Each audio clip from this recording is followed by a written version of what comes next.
Namaskar. Apologies for the delay. Usually the guest is the one that gets delayed because of traffic. Today I am the guilty party. So sorry about that. I was trying to take care of some things. Viewers, you are waiting to listen to your questions being answered by the one and only Abhijit Iyer-Mitra. Let's welcome the guest of the evening, Abhijit Iyer-Mitra. Abhijit, Vel, Vetri Vel.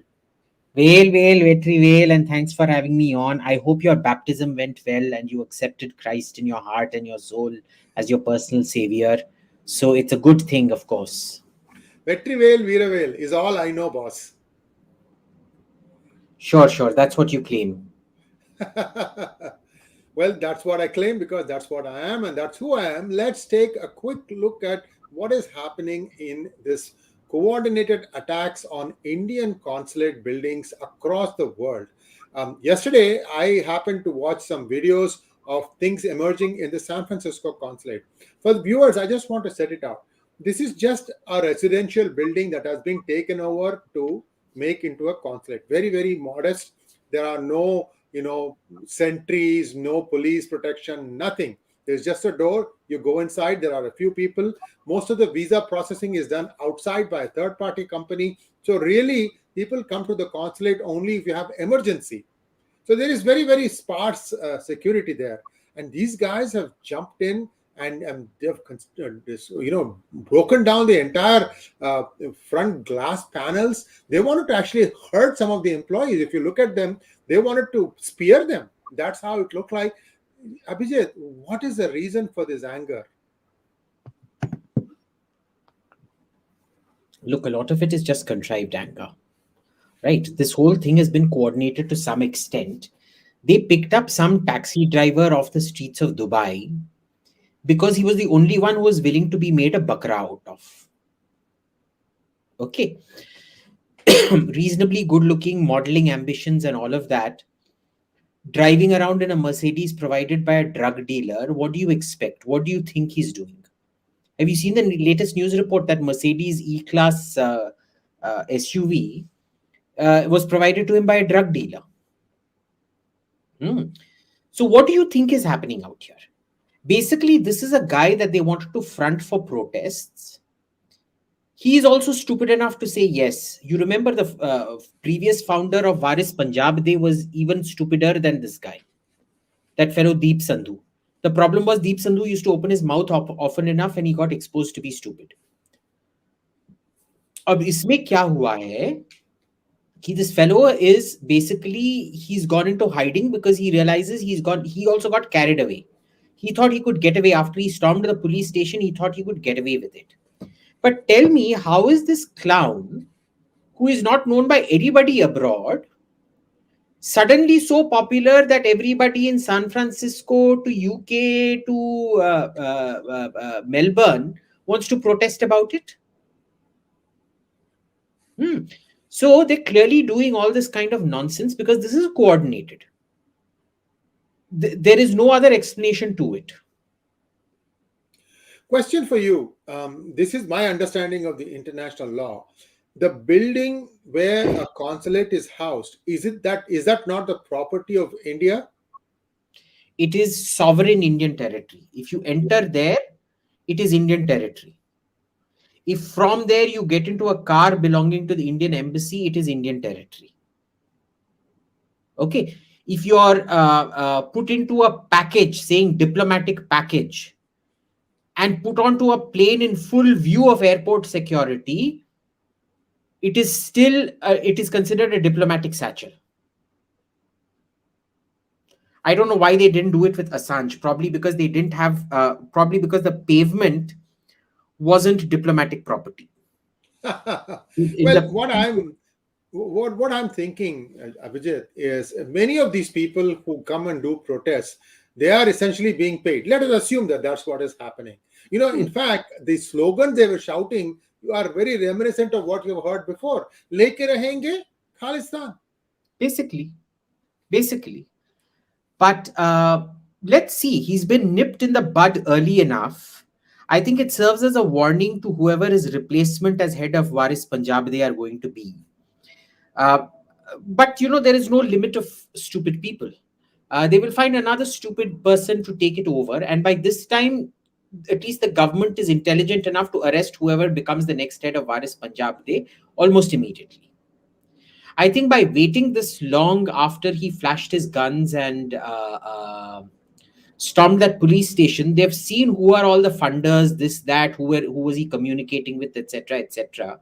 So I think it's game, set, and match for this gambit. There's going to be some other gambit that comes about. वो देखते हैं कब क्या होता है. Well, that's what our reading is initially. Now, tell me something. What is this twisted logic about doing a Khalistan referendum in Melbourne and then in Brisbane?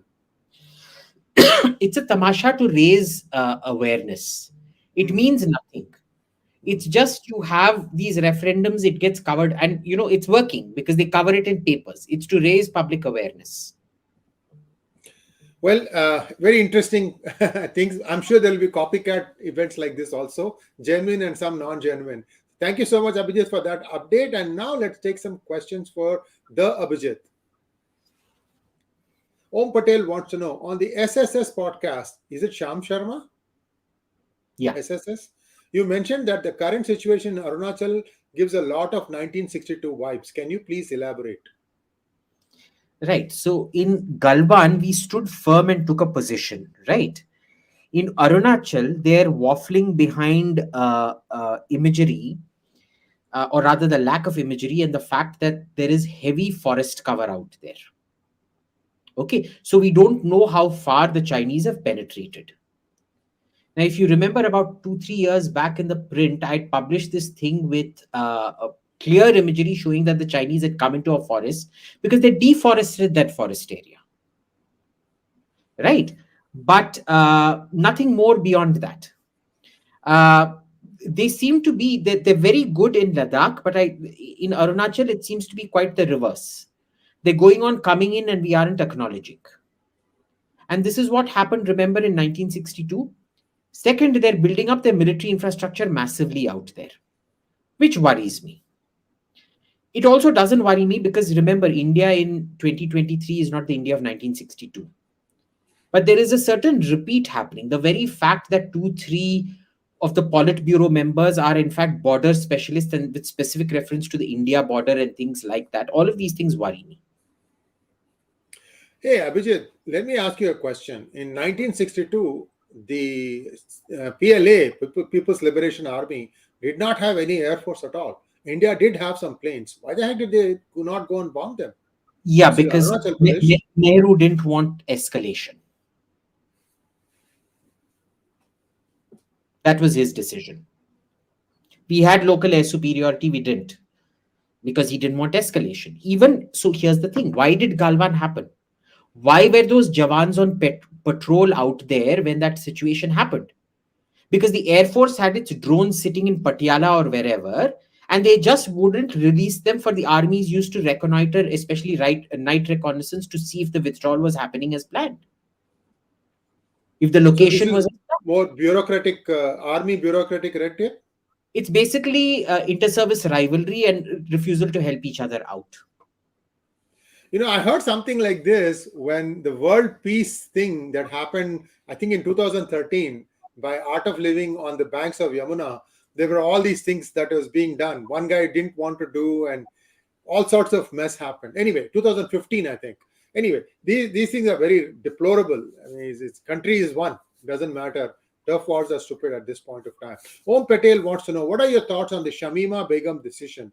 Granted, she was only 15 years old when she went to Syria.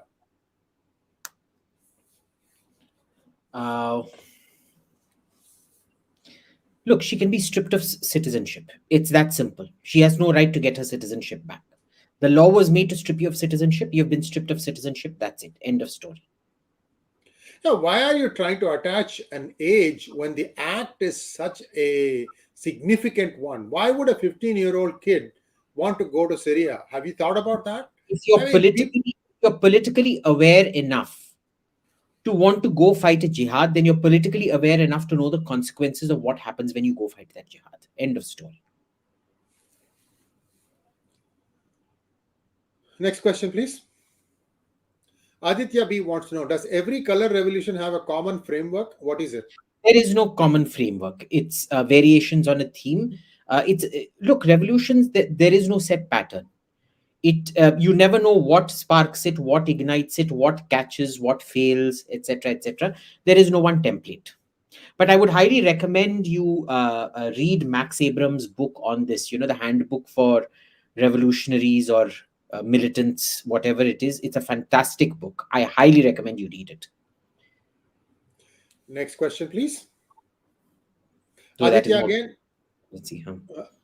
What was unique about KPS Gill that others could not do? He understood what the problem was. He didn't delude himself. He used state power very accurately. He targeted state power where there excesses. Yes, of course. But we're not a first world country to be able to fine tune our responses. Sometimes it's a blunt edge. There's nothing you can do about it. He was the right guy at the right place at the right time. He knew who to go after. He was very sharp, so he could make out, when intelligence was corroded, when he suspected the intel, the guy giving the intel itself was compromised, etc. He could narrow things down. He was a first principles thinker, which is very rare in India. In India, when you get raised in don't think for yourself, just write what I teach you kind of nonsense. He could do all this macro stuff, which was fantastic. So he would go after everything. He understood that there was a pattern. He would attack the pattern. He was very statistics driven. So he'd go after, of course, we don't have those statistics. I remember he had it at his house when I met him long back. And it didn't make any sense to me at that time because, his speech had gotten a bit this thing. But when you spoke to him, absolute clear vision. Kuch ye nahi tha. You tell him this is the job, and then he was like one of those bloodhounds. Not even God can save you after that. Scent dikha diya Rottweiler ko, you are dead, full stop. So he had that determination to crack down. Plus the fact that he was a Sikh and willing to go that extra distance, which a lot of Sikhs are. Remember, I would say 70 to 80% of Sikhs are completely against this nonsense that's happening out there. You're seeing a very localized phenomenon of landlords and their tenant employees acting up like this. Next question, please. Sandeep K. Thank you, Sandeep. With hindsight, do you believe Anna Hazare movement and Nirbhaya rape agitations are foreign funded? Hard to say. We can look back and see if that was the case. The thing was, even at that time, social media mobilization wasn't that great. Twitter wasn't such a huge tool for whatever. But I know for a fact that the Nirbhaya agitations were something that the VHP wanted to capitalize on, but the left ended up capitalizing on it very quickly, very rapidly, very soon. Anna Hazare, I still don't think he's foreign funded, just like I don't think Kejriwal is foreign funded at the moment. But generally it didn't give me those vibes. Generally, it's an inkling. I have to go back now and really look at day-to-day coverage to be able to pick up the signs. But none of those signs actually appeared to me at that time that it was foreign funded.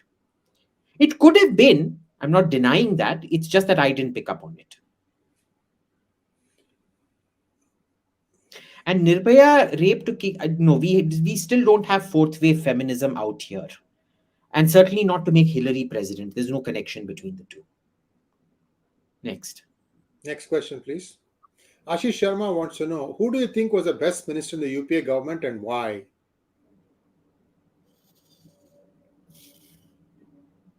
There were so many. Shashi Tharoor, because he understood what the problem was. He couldn't do anything about it, that's a different matter, but he knew what the problem was and he was trying very hard to sort out certain problems. Manish Tiwari, because he understands security like nobody else I know. Literally like nobody else I know.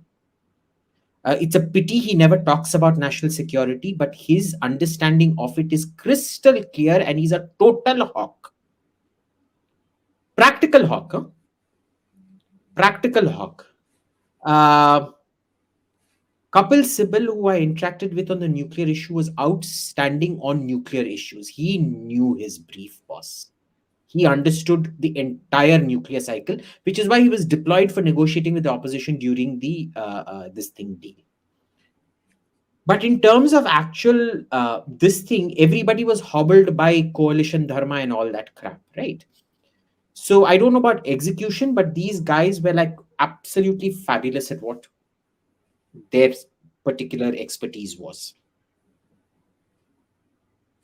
Next question, please. Kanda Batata wants to know, what is your opinion on Mumbai Coastal Road Project? I don't know what that project is. Is that the extension from Delhi all the way to Bombay? No, I think Kanda, you can expand on this and we'll pick up the question from that point forward. So let's go Because to the I next heard question. that that is the road, the new Delhi to Jaipur stretch is the Mhm. one that extends and goes all the way to Bombay. Boss, if that is the case, it is one of the most outstanding projects I've ever seen of infrastructure in this country. Truly outstanding.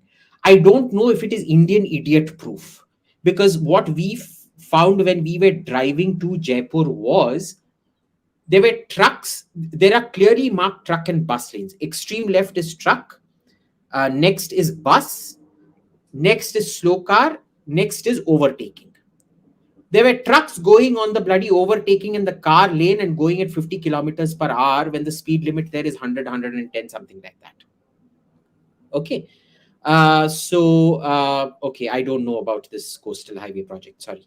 It is truly an amazing thing if that is what it is. Nitin Gadkari knows his stuff, boss.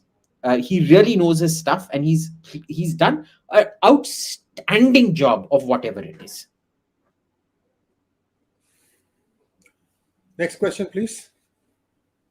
Kanda Batata, what do you think about the new carnivore diet? It's fantastic because as Neanderthals were more carnivorous than wolves. Do you know that? They actually had a higher quantity of meat in their diet than wolves. Hominids, at least our ancestors, were, though our direct ancestors, however, were not complete carnivores. They were mostly herbivores that did require protein supplements. Uh, so you can't do without protein. You had to have animal protein in those days for whatever reason, because fat contributed to brain growth. Remember, your brain growth, the whole reason you have a brain the size you have, which is the primary marker in the difference, which comes about because of your this thing straightening. Fat feeds your brain. Your brain is almost what 90 how many 90% plus fat. No, it's Yeah, almost yeah. pure fat. Yeah. So it's just one of those things where you need it. Now I think there is such a thing as taking things to the extreme. And when I see some of my carnivore friends do certain things, I'm like, I mean, as much as I love meat, it's not for me. I can tell you that. I need my carbs. I need my vegetables. I love vegetables. I'm mostly vegetarian. Uh, and I love my sweets. Uh, I love spicy things more. I mean, I can live without sweets, but I can't live without spicy stuff, and I can't live without rice. So it's not for everybody, but if you want to go ahead and try it, try it. There are these two guys on Twitter, if you want to interact with them, called Anand Nagu and Sameer Shoran, Carnivore Desi and something else. Go interact with them. See, I mean, does it take your fancy? Go do it. But you're asking the wrong person for a diet, Kanda Batata. I don't think anybody with a this kind of a side profile is the person to be asking about food advice. Abhishek wants to know, sir, why were you against triple talaq judgment? What were your apprehensions? Was I against the triple talaq judgment? did you consume a couple of pegs before going on any show? No, but I'll tell you, there was a very good argument against it. which is that as a rule, you don't interfere in people's private property things, because there is a belief at that time. Remember, this thing was also happening. Shabarimala. There was a lack of nuance in the arguments. Now, if you say a Muslim woman is discriminated against, how is a woman going to Shabarimala, a menstruating woman, not discriminated against? There was a lot of lack of nuance at that time, with generic statements being made, which I felt were quite dangerous. But I don't think I was particularly opposed to triple talaq. Correct me if I'm wrong. I've forgotten. It's now fait accompli. I put things at the back of my mind and I don't revisit them after that, unless there's something to trigger. Next question, please. Vamsi wants to know who is running the show in Karnataka. Is it former CM or current CM? BJP. Of course, it's the former CM. Everybody knows it's the former CM. Where's the doubt about it? Next question, please. Mr. Lee wants to know, I counted 37 universities on Wikipedia offering courses on Indo-European studies. What explains the fascination for studying something so outdated? No idea. I guess it's just one branch of, maybe it's not outdated. Maybe they're using new scientific methods. I don't know. This is the first time coming across Indo-European studies. De-Nazification still incomplete? Are you seeing the videos coming out of Ukraine, boss? Ukraine's a full-blown bloody Nazi state at the moment. They're not even trying to hide it anymore. So no, it is not. It's nowhere near complete. Vamsi wants to know, you said war in Ukraine is not a proxy war. I disagree because the US has torpedoed the peace deal. Well,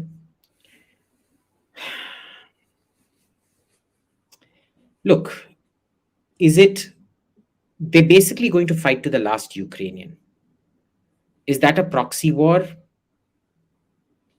Pretty much it is. So if I said that, I'm sorry. I take that back. It's not a question of torpedoing the peace deal. It's a question of fighting against the interests of the country that's fighting. In this case, so whose interests is it serving? But the problem out here is, I will still say it is tough to call it a proxy war, because this is clearly what the Ukrainians want to do. Now, if they've decided on that course of action to be stupid, what are you going to do about it? What's to prevent Zelensky from saying, no, I'm making peace? He can say it. He can. No? So here's the thing. Pakistan allowed America to think that it was being used as a proxy, when in fact Pakistan was using America to achieve its own goals. Right? In Afghanistan, everywhere. How do you know Ukraine's not doing the same thing? This is my whole issue about calling it a proxy war. Is right now Ukrainian aims, popular Ukrainian aims as we're led to believe, and Western European and US aims are the same. Now, when somebody is willing, how do you call it a proxy war?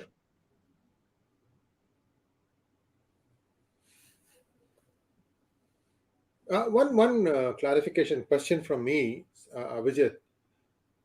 There is a general delineation of Ukraine that the Dnipro River kind of separates two religions, the Greek Orthodox or the Russian Orthodox versus the Catholics.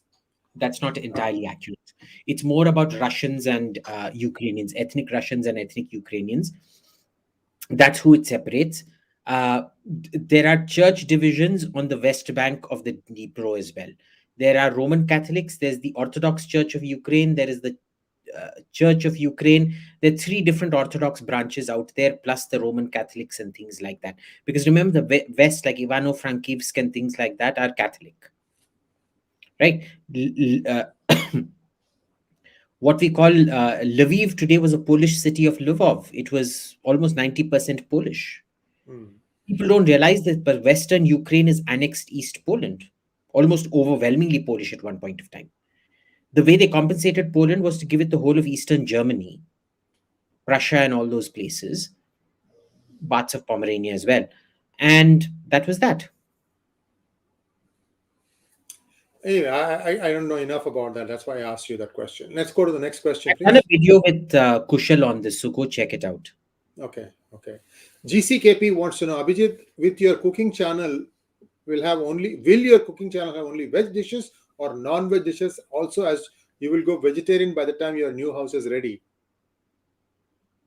Yapa. Who are you talking about? I say, me. We'll have non-veg also, but no beef in the house. Pa.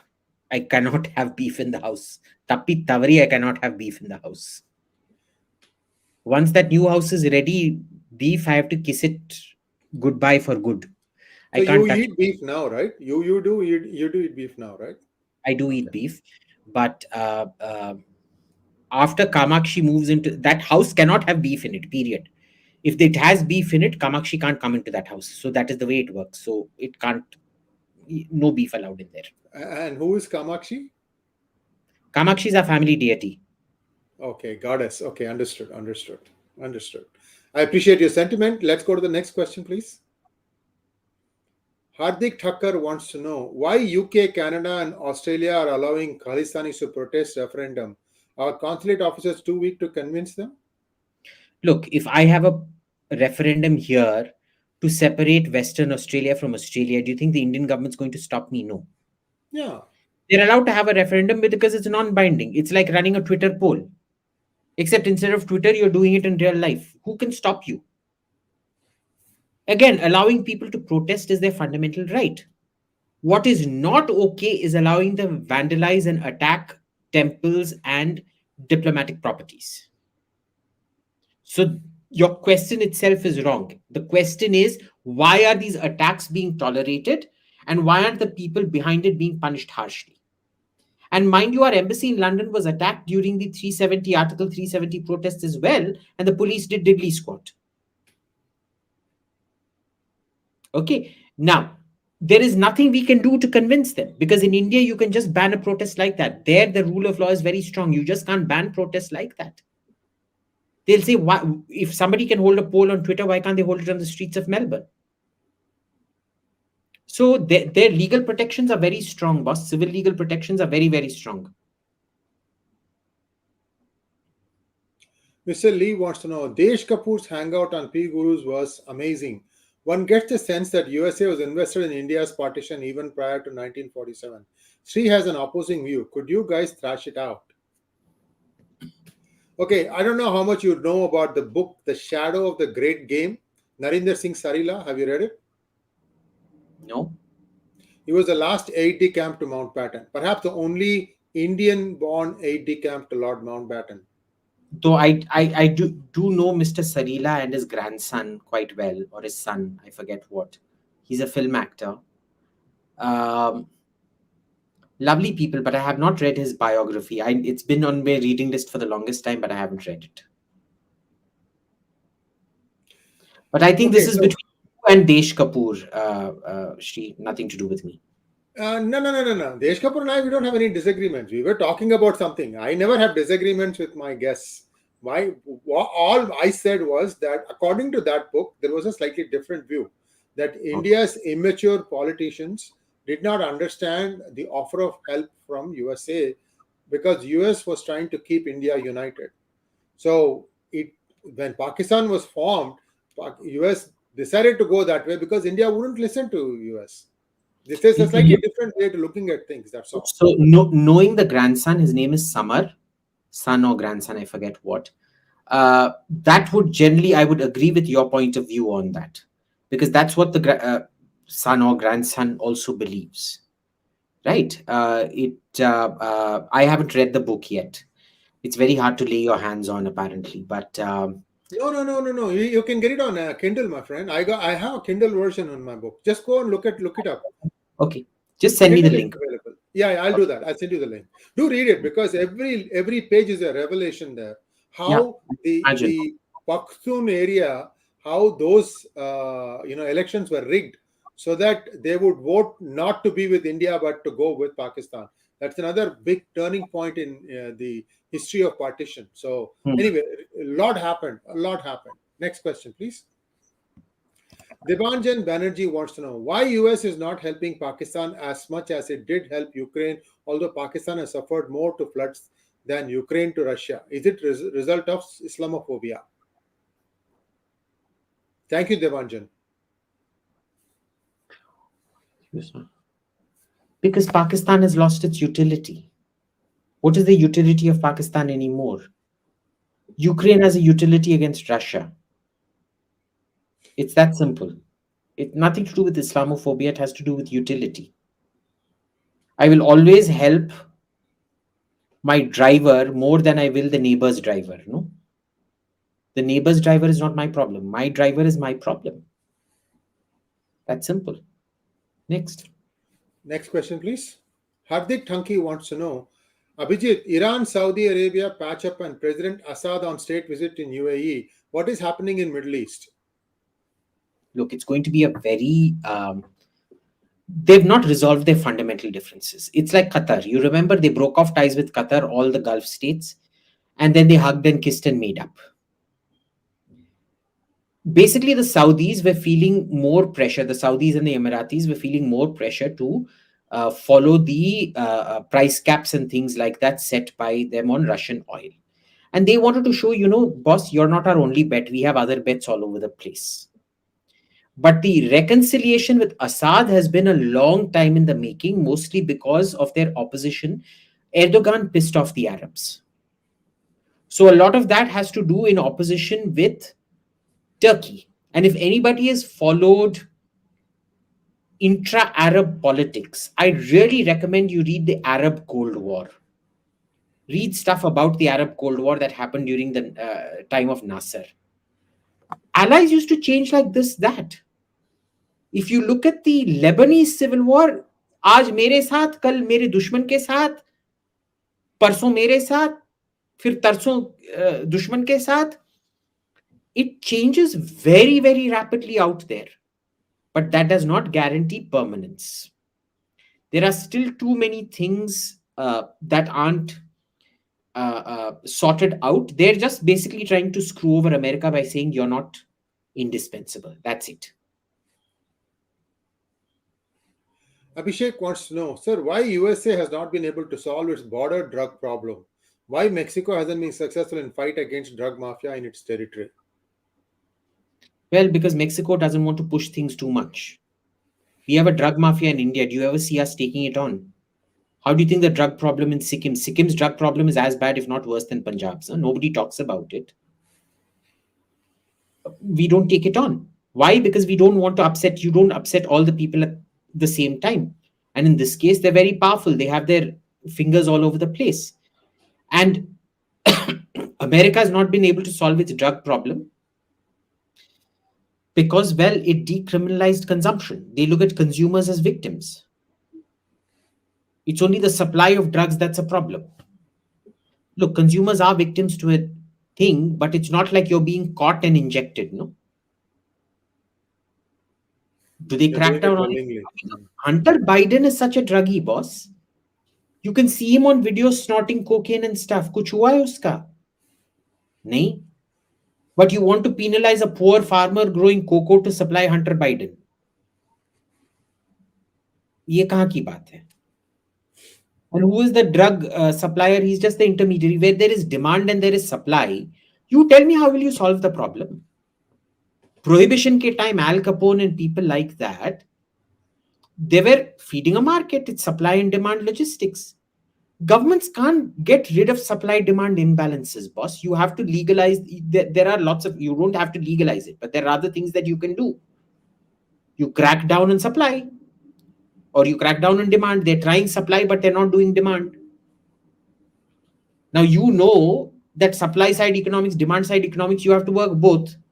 Some ideological people will only believe in supply-side economics. Some people will believe in demand-side economics. Nahi hota hai. Hoga hi nahi. And mind you, even if the wall comes up, they will find another way of transporting it through. There are tunnels, air conditioned. Everything. Yeah. Guts the Black Swordsman. Hey Abhijit, what do you make of USA recognizing the Mcmohan line? Is it just for optics or could there be something more? It's just purely this thing. Optical, nothing more to it. Guts the black swordsman again. Do you think Pakistan will stop their long-range missile program for the IMF funds? The army won't let them do it. And look, the army and the elite don't care what happens to Pakistan because they all have dual citizenship. They all have houses in Dubai that they can escape to. So they really don't give a damn.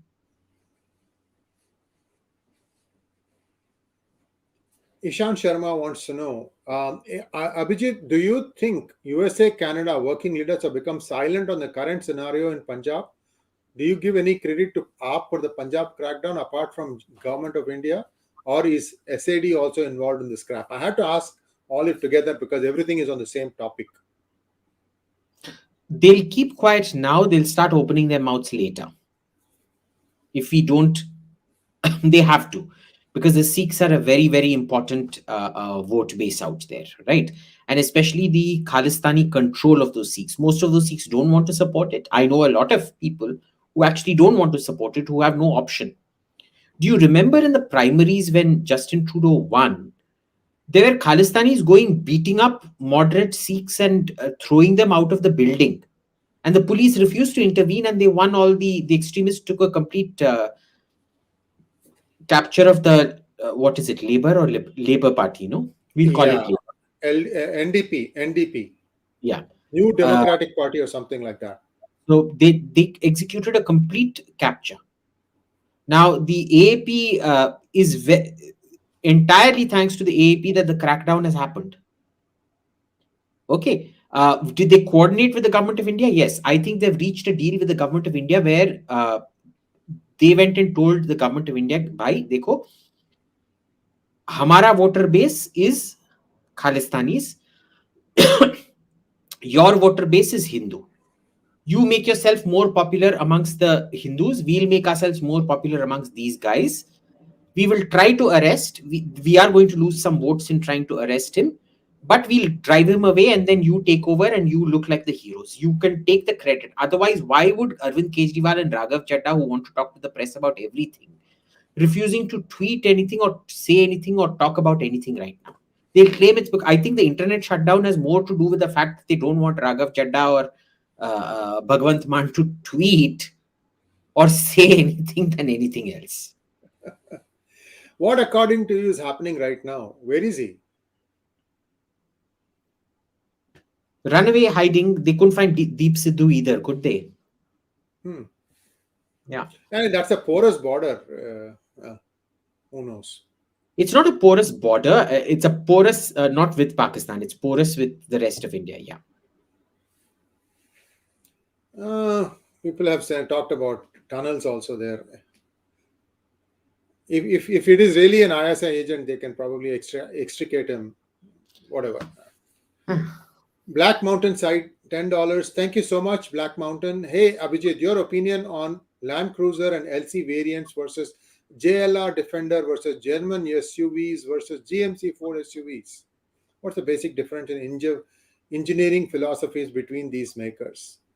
Okay, can I go have coffee and come back? Go ahead. Land Cruiser, all Toyota things are all about reliability. Okay. Terrorists love Toyotas because you can skip 5, 6, 7 services. You can service it yourself just by changing the fluids, and that's that. JLR, mark my words, it's going to go down at some point because JLR, just to keep up with the German producers, JLR sales volume is a lot less than each of the 3 German producers: BMW, Audi, Volkswagen, and Mercedes. Okay. So just to maintain that level of technology at lower sales volume, they have to invest a lot more of their capital on it. It is not sustainable in the long run. GMC Ford is a completely different market. They are neither reliable. They are for that unique American market that wants size and this sort of toxic masculinity. And I mean, really, if you get into an American SUV, the size is just incredible. The Germans don't give you that size. They give you great finesse, but they don't give you that size, right? So that's all about, they're very crude. Every time I've driven GMC Ford SUVs, they're nice, but they're not great. And they're not as reliable as the Japanese. They're not as well built as the Germans. So that's that. Those are the three totally different philosophies. If you were buying one, I'd just say go for the Land Cruiser. You can't. I have an Indian mindset. Okay, so for me, it's all reliability. So for me, Land Cruiser is the best. I'm not going to buy a German. I will never buy JLR. First of all, JLR has huge engineering issues. They have never been able to sort out their reliability issues, and that's a very big problem for them. BMW, I've told you, has its own separate reliability issues.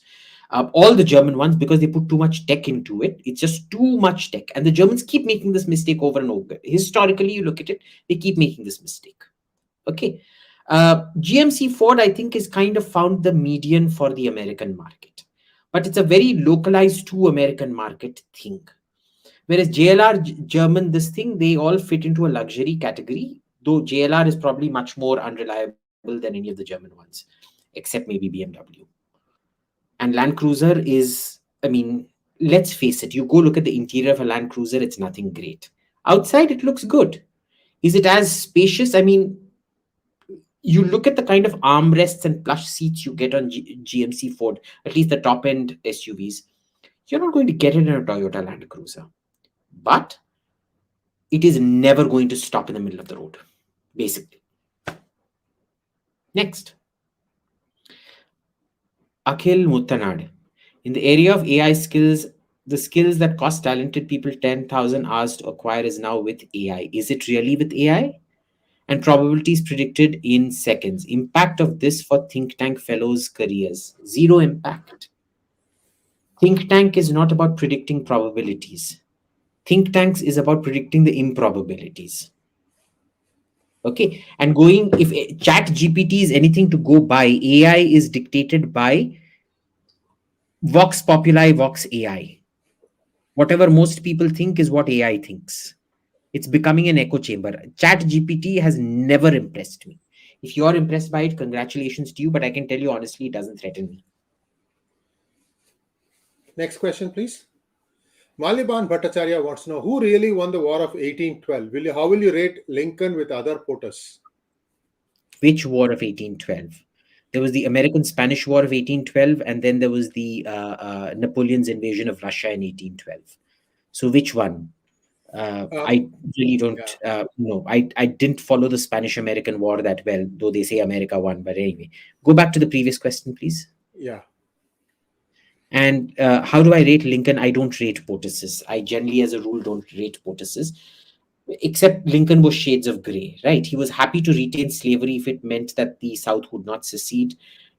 Once the war started, he suspended habeas corpus and lots of human rights violations. The Americans think a lot of him. I don't think too much of any American president anyway. Next. Ishan Sharma says, wants to know, based on the current events of Punjab, do you think BJP will win seats in Punjab in Lok Sabha? No. What is the history of SAD and SGPC? Boss, I'll need a whole this thing for it. I'll need a whole episode for it. Ishan, I did a recap of Sikhism in general, starting from like the end of Afghan wars up until now. And you can take a look at that one to get a little bit better insights into how this whole thing has been playing out. It's not a 1 year. Khalistan is a concept that has been 100 plus years old. So it's just that, it was never something that was realistic, but at the same time, it has been bandied about for a long time. And all the Dalit Sikhs, by the way, they wanted Mazhabistan at that point. They did not want to be put under Jat hegemony, which unfortunately we did. We put them under Jat hegemony. Maliban Bhattacharya. Why didn't Japan? Yeah, go ahead. Why didn't Japan turn towards communism even when its neighbors easily fell? Simple, because it was under American occupation. Even before that, it was opened up by Commodore William Perry. They went direct into the nationalism phase. Now, when you go into the ultra-nationalism phase, remember, when does European nationalism really take off? 1890s-ish? I mean, it starts off, some authors say it starts in 1840s. Mm. No, way before Bismarck. Even in the 17, some trace it back to the 1790s. Okay, where racism sets in, where race superiority sets in. Before the 1750s, they didn't have a concept of being superior. Huh? After the 1750s, when the technological gap grew, they went into this whole superiority thing, which then became nationalistic superiority thing and things like that. Now, when you have a country like Japan that transitions within 20 years to industrialization, which is very far away and quite insulated from the rest of Western discourse, they only brought back the discourses that they wanted to listen to. Under an emperor, what was effectively a military dictatorship, very tightly controlled, what chances do you have in a military dictatorship that didn't go particularly wrong?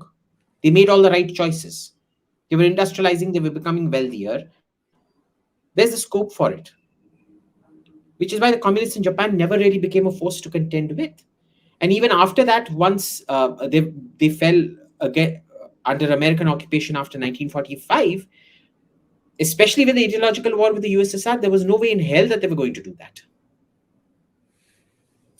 Pratik Chand, thank you, Pratik. Why don't we have enough information of period between 1600 BCE after Indus Valley culture and 600 BCE? Only thing we normally hear is that Aryan migration between this period. Well, because we have no archaeological remains worth anything. There's a general period of deurbanization. There Now, is a thought. what do you base things on? It has to be based on archaeology, right? Now, when you have a complete lack of artifacts and things like that to excavate from this period of any great quantity or size, what do you do? That is why we have no information. No cities, no surplus wealth, no information. Or maybe it's hidden somewhere we don't know about, but If India excavates the Dholavira and the path that the Saraswati River had taken before it kind of because of the tectonic shift change, for it one, went that's in away. Pakistan, but it's still not, it would still be prior to 1600 BC, not in the period between 600 BC and 1600 BC. No, you would at least know how things were. See, the IVC is believed it collapsed because there was an atomic reaction that was uncontrolled. Yes, you haven't seen the pottery that they have examined. Even now, they Yes. have traces of radiation. Yes, sir. What are you talking about? It was just water drying up. That was it. No atomic reaction, atomic reaction. What nonsense. There was no You atomic haven't read reaction. your IVC. You have not read No, your IVC. there is no atomic reaction. It was just the Saraswati drying up and that's it. Migration, climate change. That was it. Or kuch nahi hua udhar. There was nothing happening out there. And basically, you had what happens when some civilizations, when they collapse, you have complete deurbanization. Okay, with invasion highways like Iraq or Iran, you constantly have new feeds coming in. If you're further enough away from the periphery, as we were, because there was literally little to no contact between Bronze Age India and Bronze Age China, you will collapse and there will be no remains of you. Like we see with a lot of South American civilizations, they collapse and that's it. It takes a whole new civilization to come and do things totally anew after that. Right. So Okay, here I, you just I had have I have some civilization. disagreements, but it's okay. We can go on. You are I the am most. never going to accept any theory that talks about an atomic reaction. Please don't sound like a loony conspiracy theorist. Anyway, let's not go off topic here. We are answering questions of our viewers. Naman Kandapal wants to know how is long-term review for XUV 700? Which stacks better, 500 or 700? So I've got occasional complaints about the 700, but nothing major at all. Whenever they've taken it, it's gotten repaired and things like that. It is a slow repair line, but no major breakdowns of the XUV 700 at all. I'm not hearing anything about the XUV 500. I stopped focusing on it or listening to it or whatever. Only one of my friends has an XUV 500, so I don't know. About 7, 8 of them have 700s and they're very happy with it. The 2, 3 people who have MG Hectors who are absolutely not happy with it, because apparently one MG Hector has been burning up simultaneously, combusting every 3, 4 months or so. So they're really scared that they're going to be next in line. But that's it. Next. Naman Kanpal again. Abhijit, thank you, Naman. If it's going to have internal problems and will try to project external threat, the clash is imminent. When do you predict it? Which Which clash? one? Ah. Will it be sufficiently stacked to deal with them, especially in AP? Naman, you have to explain your question a little bit better. Sorry, we don't understand what you're saying. Yeah. Yeah, sorry. Next. Next question, please. We are searching for the next one. Just give us 1 second. Somebody's chiming in that XV1000 is better. Okay, next question. RM wants to know. Thank you, RM. Is it time for center to take the reins of Punjab? How about giving special powers to police? No, not yet. Not yet. Let's see what AAP does. Because if AAP has agreed to go after Amritpal Singh, uh, it's probably the maturation of AAP. Let's see. We might not need to go in for it at all, because if they've made themselves a bit unpopular, then it's a good thing. I think I'm hearing a lot because I have friends all over the place. The Congress is giving me a different story. AAP is giving me a different story. Now, normally in private, they usually agree on some things.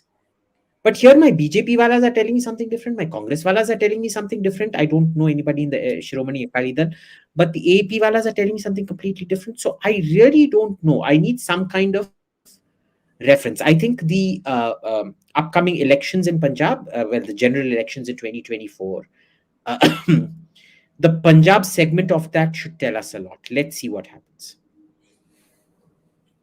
Next question, please. Ananya Bhatt wants to know. Thank you, Ananya. What are the chances of Canada banega Khalistan? 0. Naman Kanpal again. My chances, New York, any chance in India-Canada relation improving in the near future? Not with Trudeau. Not with Trudeau. Uh, Even with the conservatives, if you notice, people like Tim Uppal who tweeted about this thing, and the other guy, I forget what his name is. Everybody, listen, Abhijit, I have an episode on this. One second. Everybody did. 1 second. Shadow finance minister or something like that. Uh, they all feel the need because Canadian Khalistanis are able to bring people out. They act like if they promise so many votes, they deliver those votes. Hindus don't. But all the Haryanvi Jats, the Hindu Jats who have gone there, they have started mobilizing. There is actually a super counter mobilization happening at the moment. The thing is, they're still not numerically well off enough to be able to challenge the Sikhs. So I don't see any chance of improvement, maybe mild improvement if the Tories come back to power. I'm just going to use Labour and Tory, okay? I mean, I don't care. I know they've all got different things, but the left and the right and all of that. But if they come back to power, but not that much. Remember, when Stephen Harper was in power, Mnmohan Singh refused to meet him because of certain things.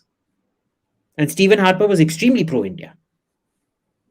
Right? He hated Khalistanis with a passion, but there's very little he could do. He couldn't ask his own MPs to lose their seats. Right? At that time, we didn't understand what his compulsions were, but it is what it is. By the way, there's a new brewing controversy in Canada. 700 students have gotten fake visas to fake universities. They're going to be deported, and most of them appear to be from Punjab. I don't know how many of you know about this. Did you know that? No.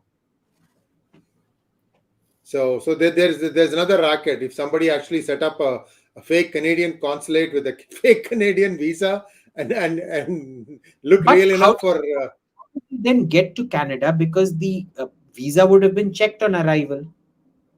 So it's a very good copy. That's what I'm trying to tell you. If you change one word in the No. But university name, see, right? you can't copy.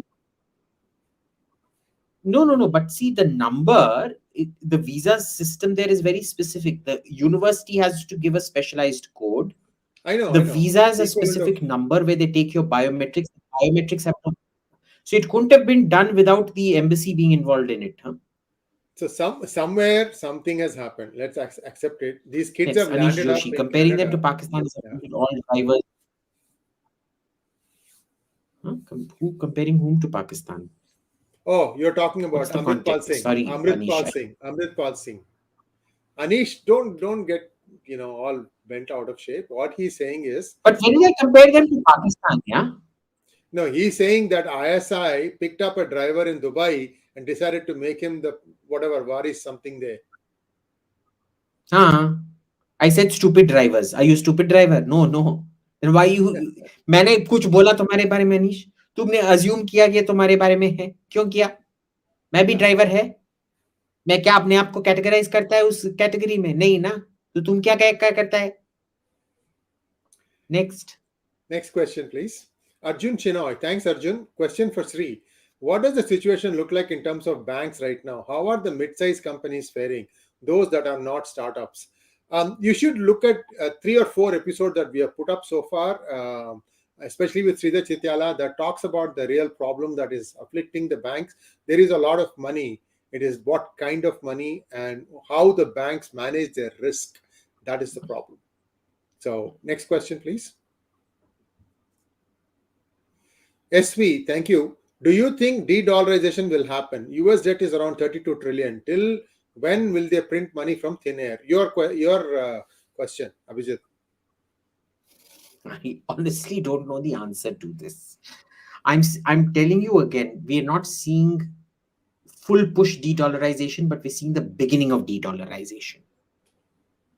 But there's only so much. I'm waiting for the crash to come. Now, I don't do financial markets, but it will take a significant crash of the Western economy. Is SVB and what's happened to Credit Suisse and all those Federal Bank and whatnot, is it the precursor to a cash? I somehow have a feeling it is. Balaji certainly seems to think it is. But I You're can't talking tell. about Balaji S, handle Balaji S? Yeah, okay. Yes. Balaji Yeah, Srinivasan. he's betting big on Bitcoin. Yeah. But no, I don't think.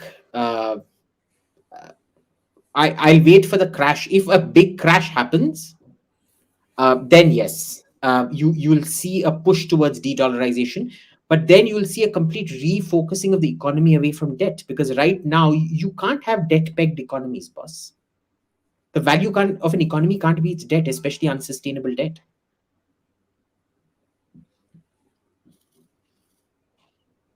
Next question, please.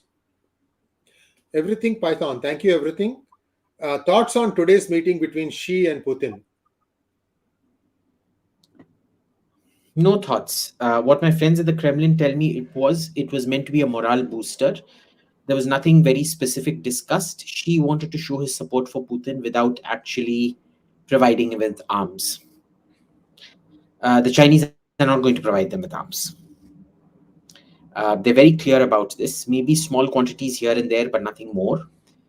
Definitely not big time support. What about the Iranian drones? Is that Chinese technology Oh, or yeah. is it? No, that's not Chinese technology. That's full Iranian technology. And the Barkatyars of Turkey? No, that is completely different technology. Bayratkar. Okay. Whatever. Thank you. Murli Rao, thank you so much. Pranam to Sriji and Namaste, Dr. Abhijit Iyer-Mitra. Where is the Ukraine war headed? When will we get POK? Jai Hind. Boss, POK question asked 100 times. We're not getting it, not in my lifetime, possibly not in yours. Ukraine war, I don't know. Will Russia win in the end? Yes, I suspect it will. But even Bakhmut hasn't fallen, boss. How many months have we been going on about Bakhmut? September mein shuru hua tha, na? Right. Now, going by what little... Now, there's a complete satellite imagery blackout over Ukraine. We can't access imagery. Even though some of us have contracts with these satellite companies, they've said They had a force majeure and they said, in case of war, we can't provide you with imagery for obvious reasons, and you can't challenge it in court. It's built into their terms of service and all that shit. So there's nothing we can do. I mean, I can't tell you about things I can't see. In the beginning of the war, we could see certain things happening. Now we can't see what's happening. And they keep saying Bakhmut has fallen, Bakhmut has fallen, Bakhmut has fallen. Prigozhin is being screwed over. Prigozhin's the head of Wagner, is being screwed over by the Kremlin. He certainly seems to claim he's being screwed over by the Kremlin, especially by Shoigu. But nothing. But the Ukrainians are also not making any breakthroughs. And the way I understand it is like it's the siege of Dien Bien Phu, except who's the French and who's the Vietnamese. It's a classic hammer on the anvil. You concentrate all your forces at one point and force the enemy to keep throwing troops at it. The French general thought he'd win against Fo Nguyen Chap. He failed. He got it wrong. The Russians have been making progress around Bakhmut, but yeah, it's like literally what? It's like 250 meters a day. So who's going to give up at the end of it? How long did the siege of Dien Bien Phu last? I have no idea, my friend. Siege of Go ahead, take a look at it. This is the last question. Dien Bien Phu. You take a look at it. I'll make a pitch for our website. Guys? 2 months. 2 months. Okay. Yeah. 13th March to 7th May. Well, 1 month, 3 weeks, and 3 days. Right. And it's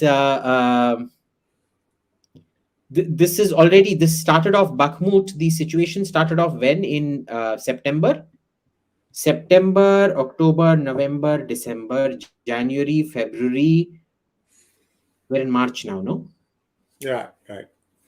9 months. You would have gotten pregnant and delivered a baby by now. Next. And that's it. We are done for today. 1 hour mark has crossed. Viewers, all unanswered questions will be addressed by Abhijit. Abhijit, I would like you to just stay on for 1 second after we'll go offline. And viewers, please like, share, and subscribe to our channel. Don't forget to click Sachin, correct me if I'm wrong, but there's just one more question to answer, no? Yeah, go ahead. Yeah, let's just finish that last question now. Okay, Ashutosh Chaturvedi wants to know. Thank you, Ashutosh. Why is AAP so sympathetic to separatists? When whole country can see how AAP is harming Punjab, no action is being taken. Why? Basically, for the BJP, everything that AAP does weakens the Congress. Now, Modi didn't commit to an opposition Mukt Bharat. He committed to a Congress Mukt Bharat. And as long as that happens, he's very happy. Now, AAP are opportunists. If they find a vacuum, they're going in there. Let them go in there. You look at it from the BJP's point of view. Do you think any other Indians hate Rahul Gandhi? Why? Because he's not nationalistic enough.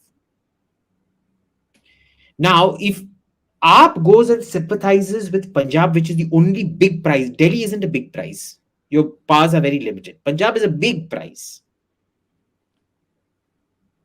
If the cost of retaining Punjab means you lose the rest of India, it's one bird in hand is worth two in the bush. Right? It's that same thing. Are you willing to give up Punjab to win Gujarat and Maharashtra? Will the people of Maharashtra and Gujarat vote for you knowing that you're being sympathetic to separatists? I don't think so. And so, I think Punjab will be the rock on which AAP thrives or destroy or ossifies into a regional party. Bus. Thank you so much. And we'll be back again next Monday. And Abhijit, as always, thank you so much for the gift of your time. Viewers, please, if you have not following Iyerwal yet, at IYERVVAL, he is back on Twitter. He's full of piss and vinegar. We know that. And you can get his, goblets of wisdom every minute as he starts weighing on things important and unimportant. That is his Twitter handle. Do follow him there. Thank you so much, Abhijit. Ta-ta.